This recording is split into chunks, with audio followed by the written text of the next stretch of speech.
단순히 우리가 지금 반도체 크기를 줄이는 거에서 새로운 구조로 지금 가고 있잖아요. 왜냐면 열을 잘 뺄 수 있는 물질들이 있다면 판을 바꿀 수도 있고, 아까 말씀하신 초전도체처럼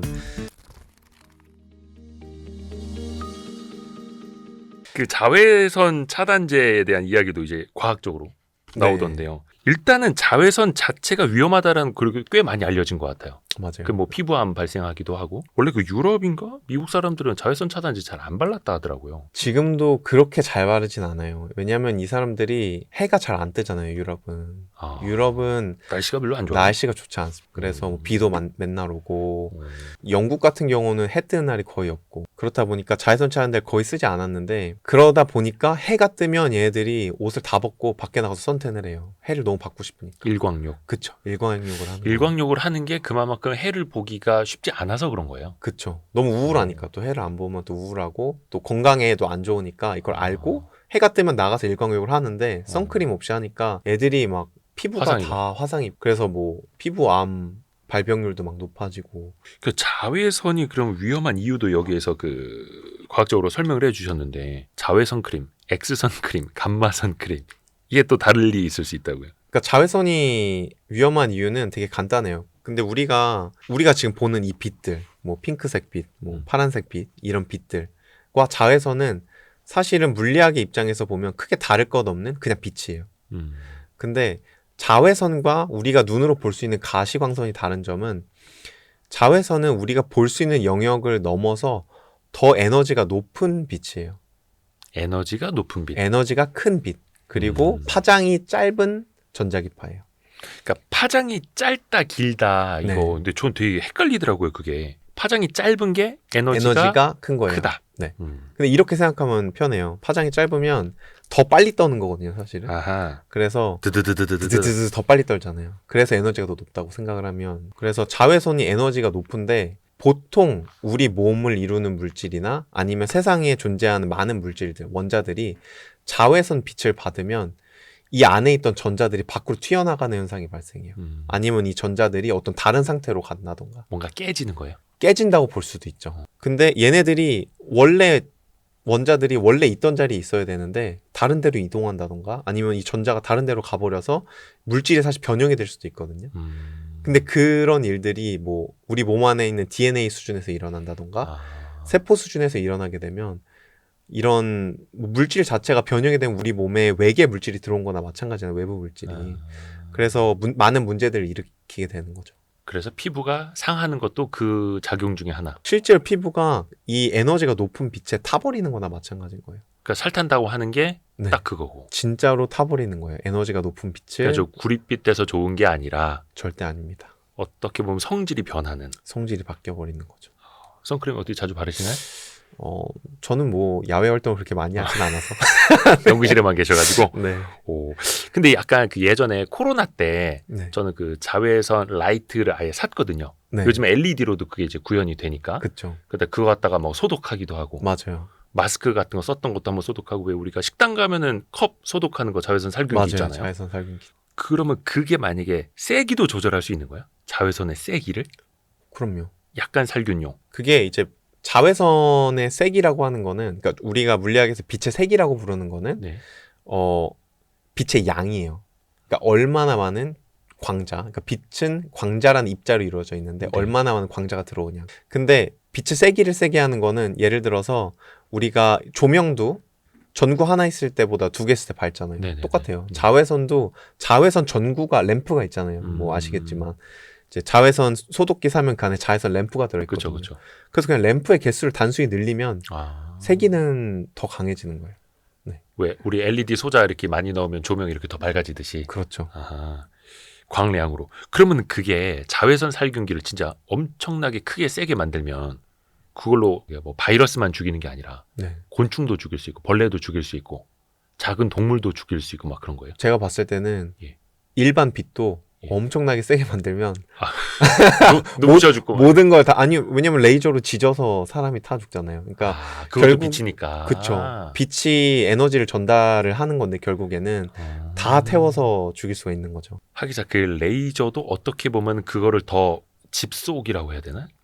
응축한 거. 그쵸. 빛을 아주 작은 부분에 이제 응축해서 쏜다고 생각을 하면 되는데 레이저를 초강력 레이저로 만들면 금속도 막 자르잖아요. 예, 레이저로. 예. 레이저는 그러면은 이게 뭡니까? 자외선이 뭘로 봐야 돼요? 그러니까 레이저도 우리가 생각보다 조금 어려운 말이긴 한데 뭐의 약자냐면 네네네. stimulated amplification에 의한 그 빛의 증폭이라고 하거든요. 그래서 이게 유도 방출에 의한 빛의 증폭. 이게 레이저의 사실은 그 약자예요. 근데 그래서 사실은 레이저라고 하는 거는 거의 모든 빛의 파장을 다 가질 수 있어요. 그래서 뭐 어떤 물질로 레이저를 만드냐에 따라 다르거든요. 그래서 우리가 일반적으로 포인터로 사용하는 빨간 레이저도 있고, 아, 그렇죠. 그 다음에 뭐 초록 레이저도 있죠. 그 다음에 군사용으로 많이 쓰였던 뭐 테라헤르츠나 IR 레이저. 그래서 레이저는 단순히 어떤 빛 영역에 국한되는 건 아니고요. 그래서 어떤 파장의 빛이든 레이저를 잘 설계하면 어떤 파장이든 만들어낼 수 있는 거예요. 강력한 이 레이저를. 아, 그러니까 그 레이저의 소스를 뭘로 쓰느냐에 따라서 완전히 그쵸. 달라질 수 있는. 그럴 수 있는. 근데 어떻게 보면 이제 응축하는 방식의 이름이겠네요. 그쵸. 레이저라는 게 이 빛이 증폭되는 물리적인 원리를 그냥 쭉 나열한 게 그 이름인 거예요. 네. 증폭되는 원리를. 그래서 비슷한 게 레이다, 뭐 라이다 이런 것도 네. 우리가 그냥 단어처럼 말하지만 얘도 전부 다 그런 물리적인 원리에 그냥 쭉 나열해 놓은 이름 같은 것들이. 레이저를 이용한 게 라이다. 라이다죠. 그렇죠. 네. 그리고 레이더는 라디오파를 이용을 하는 거죠. 보통. 라디오파. 네, 라디오. 그래서 이게 앞자리가 좀 비슷하고 헷갈려요. 항상. 그래서 왜 자율주행차의 기술에 그렇죠. 뭐 레이더냐 라이다냐 막 이런 거 항상 맞아요. 헷갈립니다. 근데 이제 라이다가 레이저를 이용한 거. 아까 그 IR이라고 말씀해 주신 게 적외선. 적외선. 네. 근데 적외선은 안 위험한 거? 이렇게 우리가 알고 있잖아요. 위험하지 않은 거? 생각하기 나름이죠. 아, 그래요? 그것도 마찬가지로 세기에 따라 다른 거예요. 그래서 적외선은 물론 에너지가 낮은 빛이기 때문에 네. 일반적으로 위험하지 않다고 생각을 할 수 있어요. 근데 에너지가 낮다는 게 꼭 위험하지 않다는 걸 의미하진 않아요.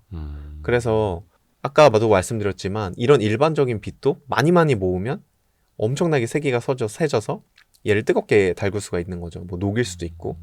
그래서 저희 연구실에서 쓰는 적외선 레이저가 있는데 네. 그 적외선 레이저 수천 도까지 온도를 올릴 수가 있어요. 아. 그래서 얘도 그 대신에 얘는 이제 빛의 세기가 아주 센 거죠. 그래서 이 레이저는 보통 우리가 이산화탄소로 만든 레이저를 사용을 하는데 그렇게 되면 이제 적외선을 발생을 시키면서도 굉장히 뜨겁게 만들 수가 있어요. 그래서 모든 빛은 세기가 세면 위험한 거죠. 네. 그걸로도 적외선으로도 그 뭔가 무기를 또 나중에 만들 수도 있고. 그럼요. 그러니까 예전에 한의원 가면은 적외선 이런 걸로 뭐랍니까? 찜질이라고 해야 됩니까? 살균이라고 합니까? 온열찜질. 온열찜질. 네, 온열찜질 해주죠. 그거는 그냥 따뜻하라고 하는 겁니까? 왜 우리나라에서는 상업적으로 원적외선 방출 막 이러면 되게 좋은 줄 알거든요. 그게 옥장판 뭐 제가 의학 전공은 아니지만 네. 적외선을 사용을 하는 게 일반 빛이랑 적외선이 있다고 하면 적외선을 사용을 하는 게 더 몸 속까지 전달이 잘 되는 걸로 알고 있어요. 왜냐하면 빛의 파장마다 뚫고 지나가는 깊이가 다르거든요. 그래서 예를 들어 살갗을 이런 가시광선들을 거의 뚫고 나가지 못하죠. 네네네. 근데 그래도 어느 정도는 뚫고 나가요. 그걸 네네. 우리가 알 수 있는 게 뭐냐면 손톱 이 맞은편에 네. 뭐 핸드폰 플래시 같은 거 대보면 투과하거든요. 예. 그래서 이게 전혀 투과하지 못하는 거는 아니에요. 근데 이게 빛의 파장마다 투과하는 정도가 다르거든요. 그래가지고 적외선은 제가 알기로는 투과하는 깊이가 일반적인 가시광선이랑 다르게 조금 더 깊이 들어가서 따뜻하게 그 안에까지 해주는 거죠. 그게 어떤 뭐 파장이 길어서 투과할 수가 있고 뭐 이런 것도 이어지는 거예요? 그런 게 있는 거죠. 네. 신기하다. 왜 적외선 우리가 하면 이제 군사용도로 적외선 감지기 같은 거 있고 그 투시경 같은 것도 있지 않습니까? 투시경도 있죠. 네. 그거는 어떤 원리예요? 야간 그쵸, 투시경. 야간 야간 투시경이 있는데 이거에 사실 양자역학 때문이에요. 네. 야간 투시경이 가능한 이유가 양자역학 때문이에요. 여기에서? 네. 네. 그래서 야간 투시경은 그냥 쉽게 물리학적으로 말하면 적외선을 볼 수 있는 카메라랑 비슷하다고 보면 되거든요. 네네. 그렇죠? 그냥 그 적외선을 탐지해내는. 그렇죠. 적외선 카메라인 거예요. 똑같이 네네네. 우리가 빛을 보는 카메라가 있는 것처럼 일반적 가시광선을 보는 카메라가 있는 것처럼. 근데 이 적외선을 보는 카메라가 왜 가치가 있냐? 있죠. 왜 이게 중요하냐? 왜냐하면 사람들이 네. 체온이 있잖아요. 네네네. 근데 모든 물체는 따뜻하면 빛을 내요. 따뜻하면 빛을 네. 낸다. 모든 물체는 온도에 따른 빛을 내는데 사람 체온은 그렇게 뜨겁진 않잖아요. 네. 그래서 사람 몸은 이걸 흑체 복사라고 하는데 예. 이 흑체 복사라는 과정을 통해서 적외선을 방출합니다. 근데 이거를 아주 쉽게 볼 수 있는 예가 어렸을 때 혹시 뭐 모르겠어요. 약간 민속 의학이긴 하지만 네. 어머님이 이렇게 손 손 따주시는 따주는 거. 근데 예, 저희 예. 어머님은 손 따기 전에 꼭 라이터로 이 바늘 지졌어요. 소독하는 거 아니었습니까? 그쵸. 소독을 예, 하는데 예, 예. 이걸 오래 지지면 빨개지거든요. 아, 그죠, 그죠, 그죠. 근데 물체가 뜨거워지면 이렇게 빨개지. 빨개지잖아요. 예. 이게 흑체 복사예요. 근데 보통 흑체 복사가 물체가 뜨거워지면 뜨거워질수록 파장이 짧아지는데 네. 빨개졌다는 거는 우리 눈에 보일 만큼의 가시광선 파장이 된 거고요. 아. 근데 우리 체온은 그만큼 뜨겁진 않잖아요. 예. 그러니까 적외선이 나오는 거죠, 몸에서. 아. 더 뜨거워지면 자외선이 나오는데 그게 뭐냐면 태양이에요. 태양이 우리한테 가시광선도 분명히 주고 있지만 네. 너무 뜨겁기 때문에 자외선 영역, 파장이 아주 짧은 자외선 영역까지 나오는 거예요. 그래서 우리가 자외선 크림 발라야 되는 거죠. 흑체 복사가 일단은 어떻게 보면 이제 빨갛게 달아오를 정도로 이게 열이 우리 시각적으로 가시광선까지 되는 거고. 그쵸. 그래서 몸에서 열 날 때 얼굴 빨개지는 거는 그럼 피가 도는 건가? 그거는 네. 아는 척 하려다가. 근데 그만큼 온도에 따른 이제 빛이 있는 거고 그거를 감지해내는 게 투시경 같은 거고. 그쵸. 적외선 탐지기. 탐지기를 하면 그쵸. 아무것도 안 보이는 가시광선이 없는 데서도 우리 몸이 빛을 발하니까 그걸 보는 거예요. 그래서 적외선 영상 보면 사람한테 뭔가 벌금 빛이 그쵸, 나는 그쵸, 것처럼 그쵸. 보이잖아요. 뭔가 사람 이미지가 보이는 게 아니라. 동물들도 마찬가지고. 그쵸. 그래서 그게 이제 몸이 발하는 적외선을 보는 거예요. 낙엽이 떨어지는 거랑 새가 지나가는 거랑 또 달리 보이는 그렇죠. 거고. 오, 신기합니다. 또 그 책에서 음식 뭐 햄버거인가 샌드위치 가지고도 이야기를 해주셨는데 겹겹이 쌓으면 더 맛있어진다. 이게 물리학이랑 무슨 상관이 있어요? 그 겹겹이 쌓이면 맛있어진다. 그 음식은 사실 바클라바예요. 그게 터키의 전통 음식인데 네. 얇은 반죽하고 네. 꿀하고 설탕하고 버터하고 그 다음에 피스타치오하고 막 겹겹이 쌓아가지고 이제 구조를 만든 거거든요. 네. 근데 이거를 이제 이건 음식이잖아요. 네. 근데 물질들도 여러 물질들을 이렇게 겹겹이 쌓으면 재미있는 현상들이 일어나고 또 우리가 유용한 어떤 디바이스들, 소자들 아니면 이런 기계들을 만들 수가 있어요. 이런 것들을 보통 뭐 반도체 이종 구조 아니면 뭐 양자물질 이종 구조 이렇게 얘기하는 이종이라는 거는 서로 다른 물질들을 붙였다는 의미예요. 네. 뭐 대표적인 게 우리가 쓰는 반도체도 전부 다 이렇게 겹겹이 쌓아서 만드는 것들이고 네. 여기 이 책에서 소개한 것 중 하나가 초격자라는 것이 있어요. 반도체 초격자. 초격자. 네, 초격자. 초격자가 뭐냐면 우리가 A라는 물질이 있고 B라는 물질이 있어요. 네. 근데 이 A라는 물질과 B라는 물질을 A, B, A, B 이렇게 쌓으면 네. 이들 사이에도 사실은 어떤 주기성을 갖는 구조가 만들어지는 거잖아요. 예. 이 AB, AB, AB, AB가 계속 반복되는 거죠. 그래서 얘를 초격자라고 부르는데 반도체 초격자를 아주 잘 쌓으면 여기에서 이제 양자 캐스케이드 레이저라는 특별한 레이저를 만들 수가 있거든요. 뭐 이런 것들을 비롯해서 그 안에서 뭐 레이저가 나오는 거예요? 아니면은 그쵸. 레이저를 발진을 시킬 수가 있어요. 네. 그렇게 쌓기만 해도 그렇게 쌓기만 해도 레이저를 만들 수가 있어요. 사실 바클라바라는 음식이 버터, 뭐 설탕, 반죽인데 네. 피스타치오랑 이거 따로 먹으면 그냥 그렇거든요. 그냥 그런데 얘네들을 조합을 했을 때 정말 달고 고소하고 이들이 어우러졌을 때 나는 이 시너지 효과가 있거든요. 그런 것처럼 물질들도 쌓았을 때 다양한 새로운 성질들을 보이는데 그것들을 이제 책에 적어놨던 거죠. 근데 이거를 그냥 그 믹서기에 넣고 그냥 갈았을 때와는 또 다른 맛. 그럼요. 같을 수가 없는. 같을 수가 없죠. 왜냐면 비빔밥 갈아서 쉐이크로 먹으면 맛없잖아요. 아니면 뭐 피자도 그렇고 그렇죠. 그 259페이지에 요거 반도체 P형 반도체, N형 반도체와의 접합 또 이야기를 해주시는데 아까 그 겹겹이 쌓은 음식 하니까 생각나는 게 HBM. 네. 이것도 어떻게 보면은 일반적인 D램이라고도 할 수 있는 걸 여러 층을 쌓은 거지 그쵸. 않습니까? 근데 이거는 많이 쌓았다고 해서 더 맛있어지는 거랑은 어떻게 좀 뭐 유사한 점이 있는 거예요? 아니면 완전 다른 거예요?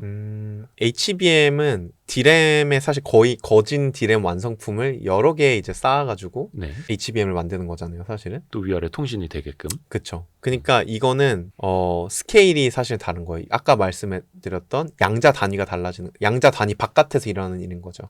그래서 디램 단위들을 스태킹을 한다고 했을 때, 네. 뭐 이 정확한 두께는 모르지만 이 디램 하나의 스택은 수 나노미터 단위의 스케일은 절대 아닐 거예요. 그래서 굉장히 두꺼운 이미 고전적인 영역에 진입한 이런 소자들을 쌓는 것이기 때문에 사실은 단순하게 물론 뭐 공정이나 아니면 이것들을 사용하는 관점에 있어서는 어려울 수 있죠. 근데 HBM을 쌓는다 그래서 어떤 새로운 물리 현상이나 새로운 현상을 기대할 수는 없어요. 디램을 많이 쌓는다 그래서. 근데 이제 여기서 말씀드렸던 뭐 PN 접합이나 아니면 초격자 같은 경우는 네.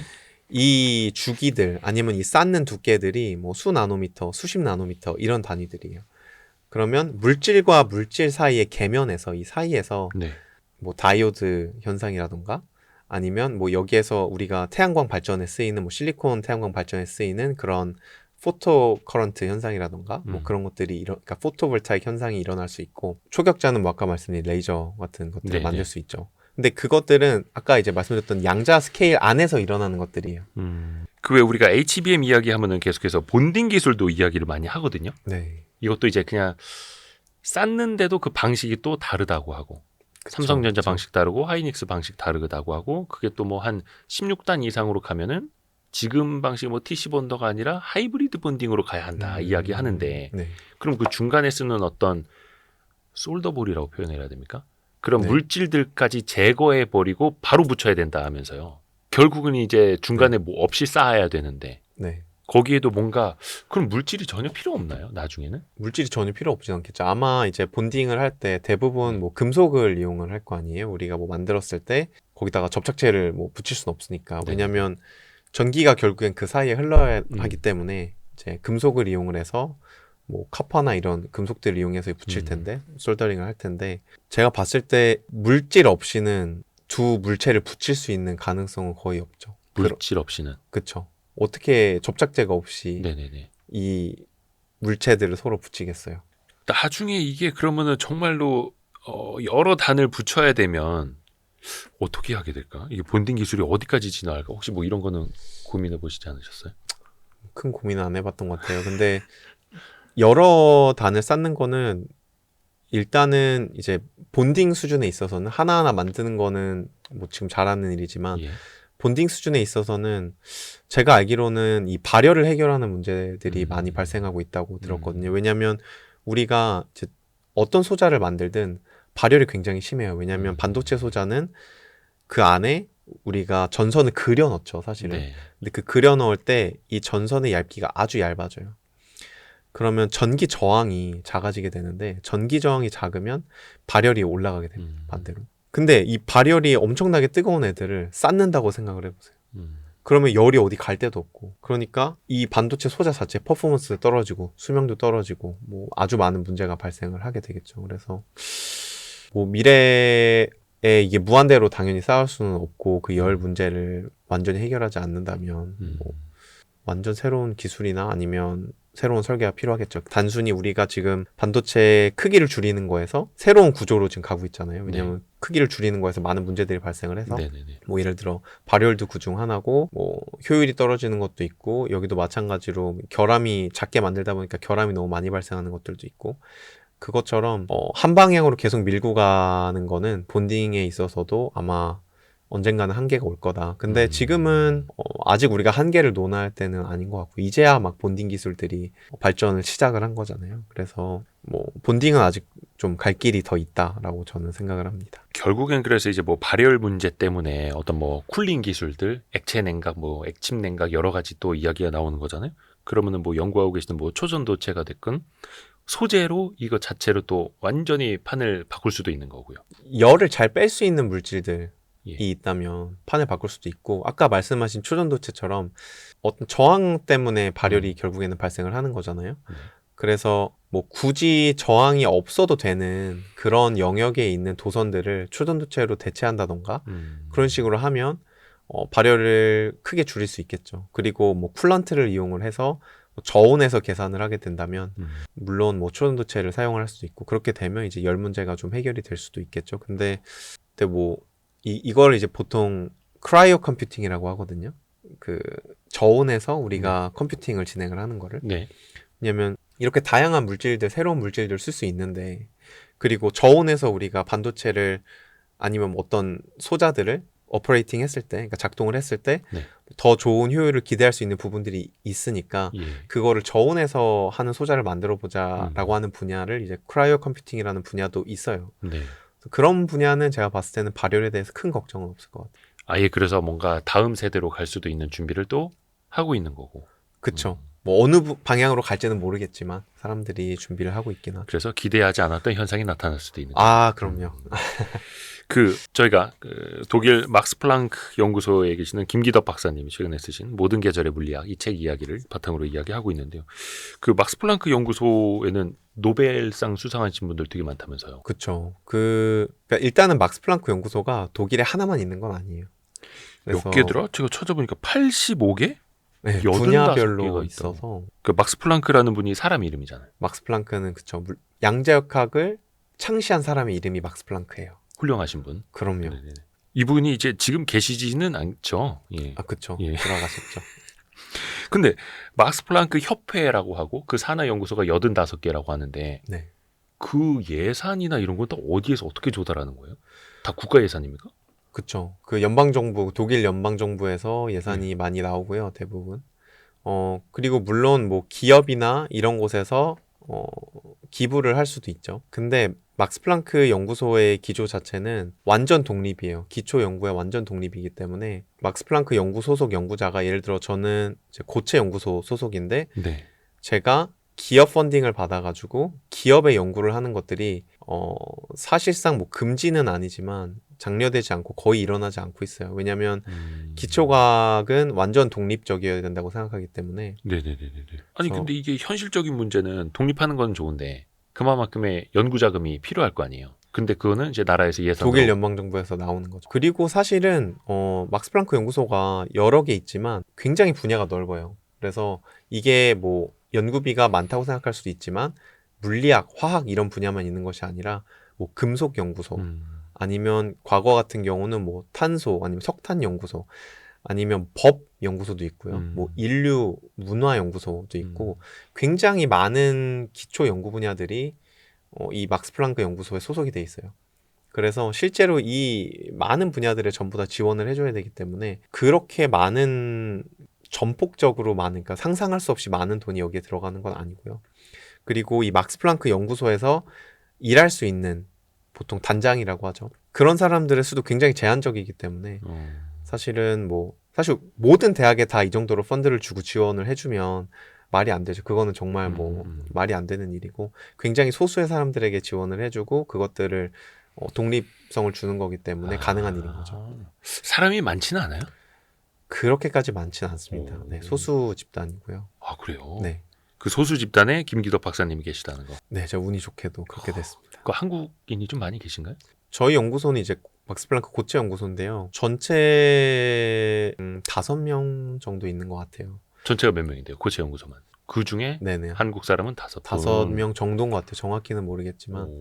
근데 여기서는 그러면은 좀 기초 연구가 많이 독립되어 있다라고 말씀을 해주셨는데 네. 나중에 거기에서 연구 결과 나오면 독일 정부께 되는 겁니까? 이걸 이제 독일 정부라기보다는 뭐 막스 플랑크 협회에 어느 정도 펀드를 받았기 때문에 거기가 광고할 그게 있는 거죠. 라이트 있는 권리가 있는 거죠. 왜냐하면 이 사람을 우리가 발탁해서 계속해서 안정적인 펀드를 지원을 해줬기 때문에 그 사람들이 우리의 연구 결과다라고 얘기할 수 있는 거죠. 그러니까 저기 뭐야 김기덕 박사님이 예를 들어서 나중에 노벨상을 받으셔도 그 논문에 대한 저작권은 연구소에 있는 거 아니에요? 사실 논문은 저작권이라는 개념이 그 결과물 같은 거, 뭐 발견한 물질 막 이런 거. 뭐 근데 연구 결과는 사실 소유가 없잖아요. 우리가 그 논문을 쓴다는 것 자체가 퍼블리시 한다는 거잖아요. 그렇죠? 공개하는 거고 예를 들어서 뭐 코카콜라 레시피처럼 뭐 그런 것도 근데 사실 산업화를 하는 거고 퍼블리시 된 거는 사실 공개된 것들인 거죠. 그 연구 환경은 우리나라랑 비교했을 땐 좀 어떠세요? 너무 좋죠. 사실 저는 뭐 한국에서도 오래 연구를 했고 네네네. 또 독일에서도 오래 연구를 했는데 일단은 연구 환경, 그러니까 절대적인 돈의 양만으로 쳤을 때, 연구비의 양만으로 쳤을 때, 제 생각에는 저희 연구 그룹이나 아니면 뭐 막스 플랑크의 대부분의 연구 그룹이 더 많다고 생각하진 않아요. 왜냐하면 한국에도 기초과학연구원이라는 좋은 시스템이 있어서 네. 그곳의 단장들은 뭐 굉장히 많은 연구비를 받고 연구를 하고 있죠. 근데 이제 기본적으로 전통이라는 게 있고 또 문화가 다르기 때문에 연구하기는 더 저는 진짜 연구자들의 낙원이라고 생각을 하거든요. 저 같은 연구자들의 낙원이라고 생각을 하는데 일단은 디스커션도 굉장히 자유롭고요. 뭐 위계도 적은 편이고 그다음에 뭐 사람들이 그 연구자들을 기본적으로 서포트하는 지원팀이 되게 잘 돼 있어요.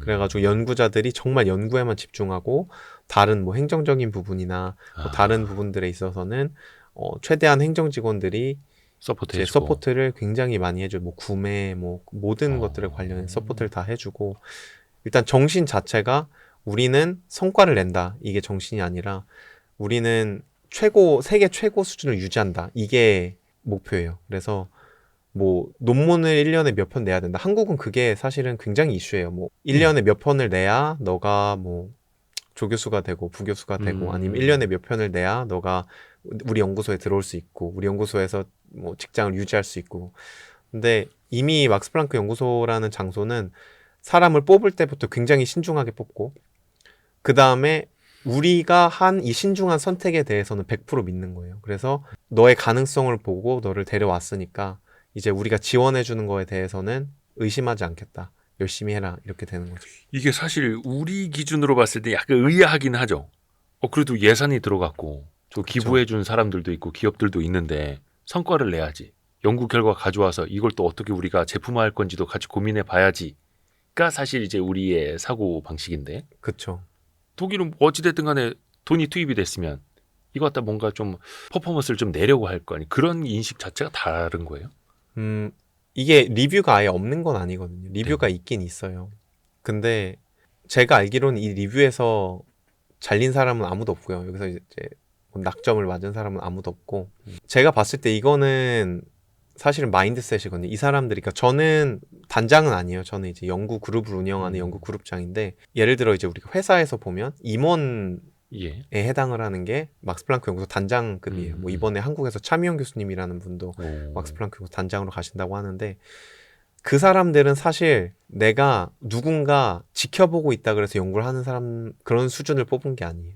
그러니까 막스 플랑크 연구소 단장들은 정말 세계 최고 수준의 물리학자들 아니면 뭐 생물학자들 뭐 각 분야의 학자들을 거기에 데려오는 거기 때문에 이 사람들은 사실은 누가 감시하기 때문에 잘하는 게 절대 아니에요.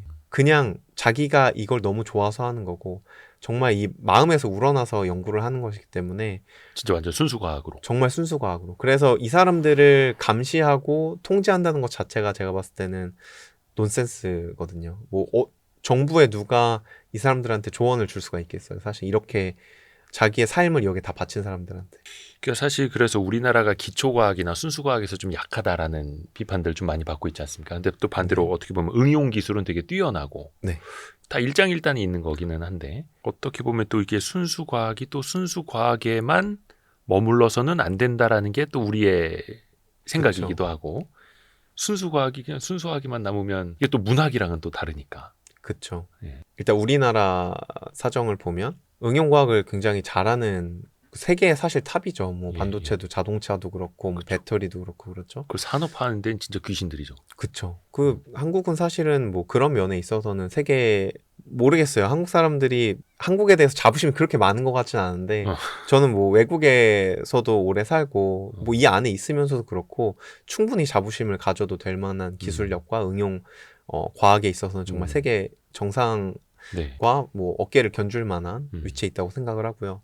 기초과학의 측면에 있어서는 아무래도 좀 역사가 짧기도 하고요. 그리고 우리가 반드시 모든 분야를 세계 최고들만큼 해야 되는 건 아니잖아요. 예를 들어 미국이 모든 분야에서 세계 최고는 아니잖아요.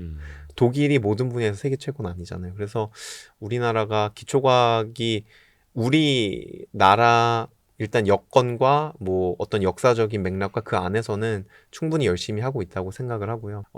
기초 과학이 그럼에도 불구하고 필요해요. 왜냐하면 제가 생각하기에 기초 과학의 역할은 노벨상을 받는 게 아니에요. 사실은 기초 과학의 역할은 교육이에요. 왜냐하면 물리학과, 생물학과, 화학과 뭐 이런 학문들 이거는 말 그대로 기초거든요. 그래서 이 학문들의 전문성을 가진 사람이 이 나라에 없다면 이게 얼마나 나라 전체적으로 큰 문제가 되겠어요. 그래서 기초 과학은 절대로 포기하면 안 되는 것이고 우리가 교육을 포기하지 않듯이 우리나라에 이 기초 과학 지식이 없다는 거는 정말 근본이 없는 응용 과학을 하는 거나 마찬가지죠. 그래서 너무 노벨상을 받지 못했다고 뭐 아쉬워할 필요는 없을 것 같고요.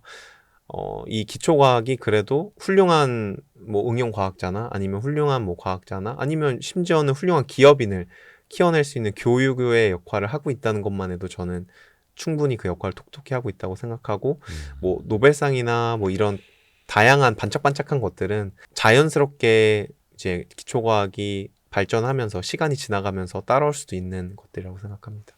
약간 이쯤에서 그 댓글로 분명히 달릴 법한 내용을 제가 좀 질문을 드리고 싶은데 그러니까 우리나라의 아주 우수한 인재들 순수과학제 연구하시는 분들이 많은 지원을 또 받고 미국으로 중국으로 독일로 이렇게 많이 해외로 나가시잖아요. 네. 그 인재 측면에서 참 발전이 되고 좋은 거긴 한데 많은 것도 배우고 연구하고 근데 우리 국가 입장에서 보면은 네. 너무 좋은 인재들을 뺏기는 거 아니냐 이런 좀 자성의 목소리도 높지 않아요?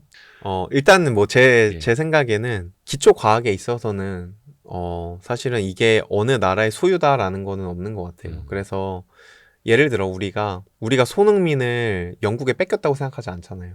손흥민이 아니면 뭐 예를 들어 제가 예전에 류현진 선수가 굉장히 멋있다고 생각했는데 우리가 류현진 선수를 미국에 뺏기지 않았잖아요.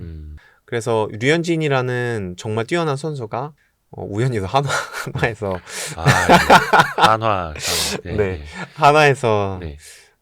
잘 정말 선수로 길러져가지고 뭐 당연히 그 과정에서 뭐 국가 장학금도 받았을 수도 있고 뭐 한화의 전폭적인 지원을 받았을 수도 있죠. 그래서 미국에 가서 활동을 하다가 그것도 이제 나름의 또 국위선양인 거죠. 그렇죠. 한국인으로서 뭐 국위선양도 하고 뭐 물론 개인적인 뭐 꿈도 이루고 그리고 돌아왔잖아요. 그렇다고 우리가 류현진 선수를 잃었다고 생각하지 않잖아요.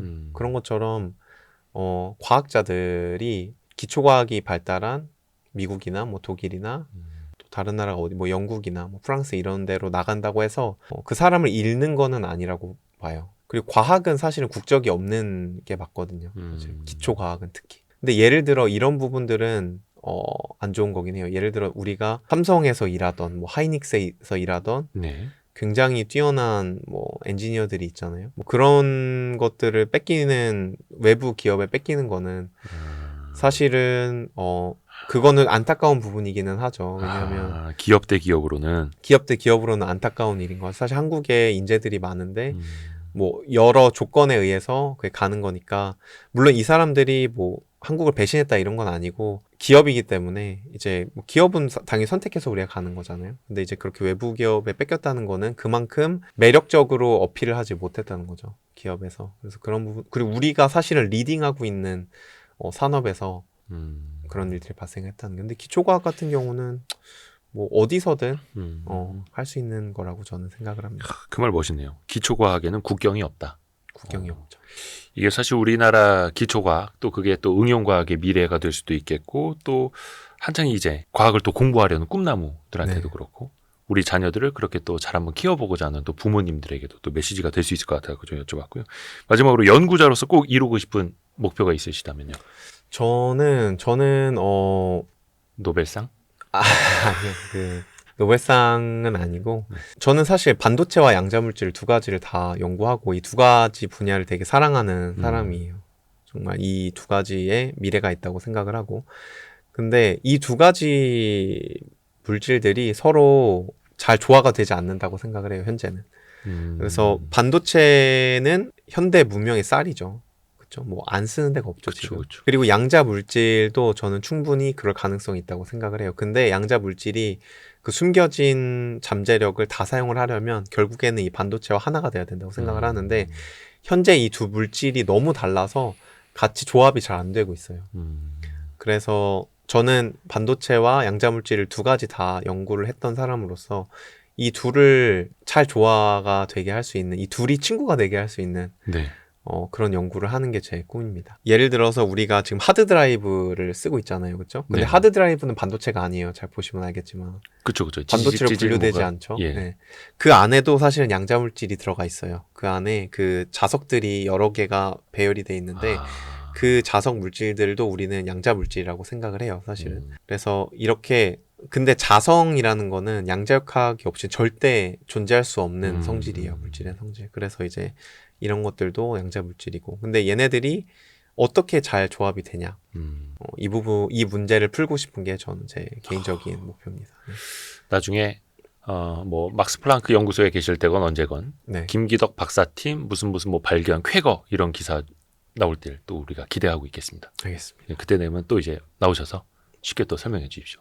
네. 오늘은 모든 계절의 물리학 이 책을 댓글 달아주시는 분들 몇 분 또 저희가 추첨을 통해서 선정을 해서 책을 보내드릴게요. 댓글 많이 달아주시고요. 모든 계절의 물리학 김기덕 박사님이었습니다. 고맙습니다. 감사합니다. 고생하셨습니다.